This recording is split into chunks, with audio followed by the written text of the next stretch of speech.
'n hartlike welkom by my eerste onderhoud op Ryt hom met Renata. Vanmiddag gesels ek met Richard September oor Rondom skrik, waarin hy niks minder as 8 baie uiteenlopende rolle vertolk nie. Richard, vertel my 'n bietjie, kan jy Rondom skrik in 3 sinne vir ons vertel waaroor dit gaan? Rondom skrik is a true story that asks the question, who is responsible for those that are most vulnerable in our society? South African theatre history.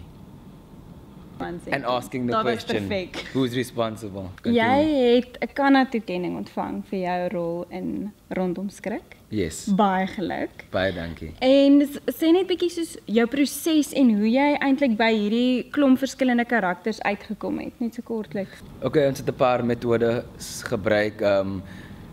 Rachel se teks was baie goed geskryf.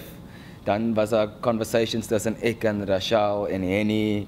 Ek het my eie navorsing gedoen, documentaries en soort van, en jy ken net mense, jy sien mense aan Bellvillestasie of by Seepunt of in 'n klub op Long Street, so dis 'n sort of 'n kombinasie van dit wat lei tot 'n soort van you just trust your instincts on the character and then you jump in the deep end. En vertel 'n bietjie oor Henny van Grenen se regiestyl. Was hy baie betrokke? Het hy julle baie soos net so afgelos dat julle julle eie ding soort van vind, of was hy baie nogals, jy weet, particular? Hy werk baie met detail because he knows what he wants, and I think it's effective, especially with something like this where everyone's playing multiple characters and is help jy om kop te hou. So die onderwerp waaroor die toneel gaan is obviously baie ernstig en dit affekteer eintlik heeltemal te veel Suid-Afrikaners. En een van Rachel Greef se maniere of tegnieke of so wat sy gebruik in haar skrywery is beslis humor. So ek wil net by jou hoor, hoe het julle dit reg gekry om snaaks te wees, maar nie onsensitief nie? That's a brilliant question and very well put. Soos jy gesê het, there's humor in it, but it's the humor is in recognizing the characters, the truth in the characters and the humanity in the characters. People recognize these characters in the communities and that's what makes them laugh. Die dialoog is 'n treat. Dit is regtig lekker geskryf. Rachel het regtig lekker geskryf. En een van my gunsteling verseker is die een tussen mevrou Jasmine Jacobs en Mr. Doodskus. Yes. Of wat dit Benny Baadjies, wat jy is een van jou karakters. Ja.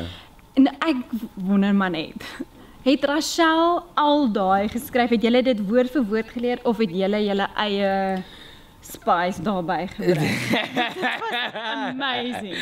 Nee, okay. Yes, julle is on a roll. Rachel het baie goed geskryf, maar sy was ook baie open to suggestion and she really wanted us to be critical with the text. So she brought a lot of material and we sort of just streamline. Yeah, we sort of just read, but also in conversation with her. Okay, Rich. Dis nou tyd vir uithaal en wys. Ek gaan vir jou 'n sin gee. Okay. En dan moet jy bietjie wys wat in jou steek wat streeks aksente aanbetref. Ja, my aarde, maar ek het jou jare laas gesien. Okay. Weskus. My aarde, maar ek het jou mos lanklaas gesien. Pretoria. My aarde, maar ek het jou mos lanklaas gesien. Kaaps. Jo, bra, ek het jou mos lanklaas gesien. Noord-Kaap. My aarde, maar ek het jou mos lanklaas gesien. En vir bonuspunt Vrystaat. My aarde, maar ek het jou mos lanklaas gesien. Dis my neutrale Afrikaanse aksent.